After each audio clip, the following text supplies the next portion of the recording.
220-7574. Coming up on First at 4, volunteers working with a nonprofit returned to Eastern Kentucky to help build a home for a family who lost their last one due to the flood. Plus, a life-saving overdose treatment will soon be available over the counter. And tracking frost potential as we head through the region tonight. Details on how low we go coming up as First at 4 continues. Mountain News First at 4 continues.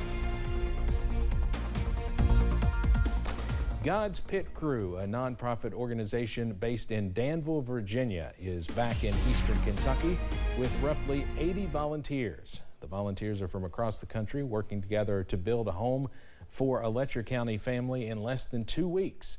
God's Pit Crew COO Brandon Knuckles says they know there's still a great need here for help, and they are happy to be back in Letcher County building this home as a gift to the family.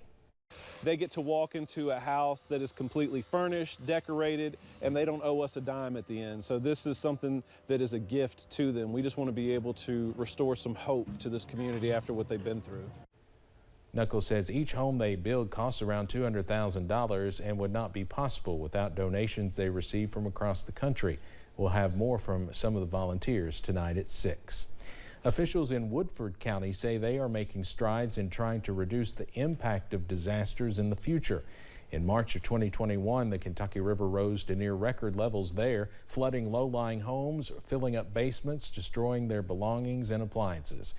Many of those who live along the riverbanks in the Clifton area were forced to evacuate. Some returned while others did not. Woodford County has spent the last few years working with FEMA to buy up certain properties and tear down homes, as well as help homeowners get their property elevated.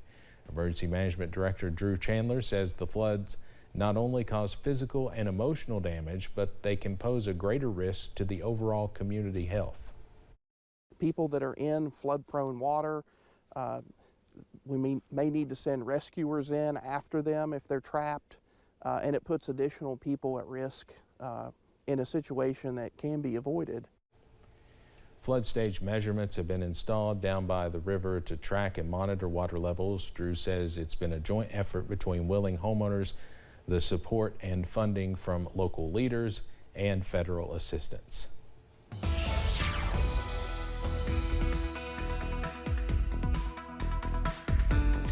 It has been an absolutely gorgeous Wednesday all through the region. Temperatures are comfortable. The sun is out. Yeah, it's been a pretty nice spring day out there. Here's a view from Buffalo Mountain here in Perry County into the middle 50s out there. So we're bumping those temperatures up just a touch more here as we head into the late afternoon. Now it's 60 in Manchester, 60 in Monticello, 61 apiece, Jacksboro, Middlesboro, and up to Harlan. Everywhere else, middle and upper 50s. Still not too bad out there. As we run through the rest of this evening, there's not a ton to talk about weather-wise, at least until we get towards later tonight. You see those temperatures dropping quick. 60 within the next few minutes or so, into the 50s as we head through the nighttime or through the evening hours. And as we head into the nighttime, those temperatures take a dip, those winds calm down. Yep, that's a recipe for frost. Another frosty one out there tonight, but we've got some more warm weather on the way, but it also comes with a threat for some spring storms. Detailing that in a few minutes. Steve? Evan, thank you.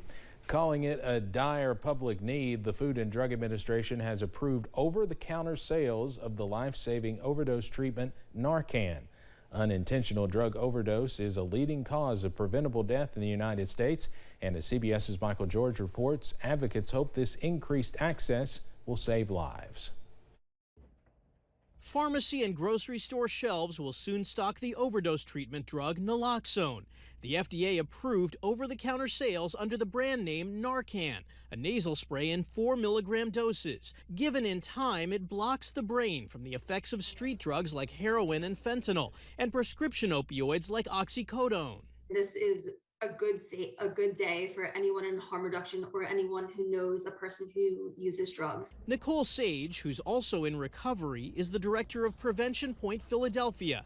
She says this increased access removes one more barrier to saving lives. If it's in the store, in the aisle, right next to ibuprofen, it really also helps to reduce stigma. All 50 states have naloxone access laws, and most allow pharmacists to dispense to anyone who asks. But not all pharmacies carry it, and customers have to use an insurance copay or pay full retail price. The FDA is encouraging the manufacturer to make Narcan affordable as the country battles an overdose epidemic. CDC data reveals more than 100,000 reported fatal overdoses in the 12-month period ending in October, the majority involving opioids. Previous studies suggest bystanders who carried naloxone helped save lives. It's also fairly simple to administer. Put the person on their back and you insert this top part into their nostril, and it's like a plunger. So you put your thumb on the red part and then you push in. The manufacturer expects Narcan will be available over the counter by late summer. Michael George, CBS News, New York. Other naloxone brands and injectable forms will have to file applications with the FDA to make their products available over the counter. A new study on medical marijuana and chronic pain shows an increase in people who are using it. It was done by researchers at the University of Michigan and Johns Hopkins University and shows that up to a third of adults with chronic pain resorted to cannabis for pain control. More than half reported that cannabis led them to lower their use of pain medications, including opiates. Although there were a few, less than 1%, who reported it led them to use more medications. The survey was completed in states with active medical cannabis programs, and it has limitations. Ohio's Attorney General filed a lawsuit accusing healthcare companies of driving up prescription drug prices. The lawsuit claims companies charged unreasonably high fees for pharmacy benefit management services, or PBMs. They negotiate drug prices with manufacturers, health plans, and pharmacies. The lawsuit claims the PBMs have a subsidiary in Switzerland, and they shared pricing and rebate information with competitors. It also claims companies restricted coverage of some insulin and other medicines. If they did not get the desired rebate, the companies would not pay for the drugs or would favor competitors. It's a modern form of barely legal gangsterism. It's, in effect, price fixing. It's anti-competitive. At least 3 pharmaceutical companies have now lowered their insulin costs. The PBMs included in the lawsuit have not yet responded to it, but in the past they have claimed their negotiations saved people money.